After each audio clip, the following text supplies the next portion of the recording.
In this example, we're going to create a scatter plot of wins versus losses by team. So I'll make a new worksheet and I will double click on wins and then double click on losses.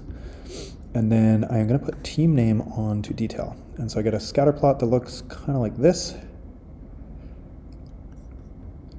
And I think for these purposes, I'm going to turn it into an average. So I get something that looks like this.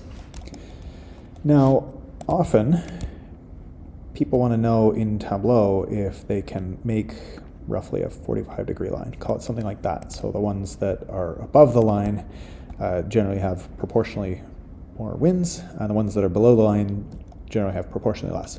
This is possible in Tableau, but it's a little bit on the difficult side to create a line like that. There are tutorials online that you can find for that. So we'll call this wins versus losses, and I'll show you a different technique. So instead of having a line, which is a little bit hard, what I'm going to do is create an aggregate calculation for this purpose. So I'm going to right-click on wins, and I'm going to say create a calculated field. And I'm going to call this win rate. And so to do this, I need the sum of all wins divided by the sum of games played. This gives me an aggregate calculation. This works better than a row level calculation because our data here is actually by year. So row level might mess up our overall calculation, but an aggregate is the right approach here. So wins divided by games played gives us a win rate. And then we can drag that onto color.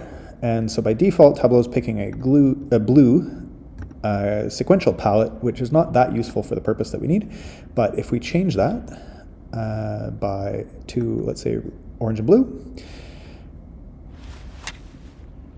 we get something that looks like this. So let's try just applying it the way that it is. And what we can see here is that we've got lighter orange and lighter blue towards the middle and darker orange and darker blue on the outsides. If we really want to make it concrete which one's which, we could change this to only having two colors, and then it's a little bit more obvious where our dividing line here is. But I'm going to go back to having 5 colors here, so we get some differentiation. So this is how we can use an aggregate calculation to figure out which teams have a generally low percentage of wins, which we see down here, versus which teams have a higher percentage wins, which we see here.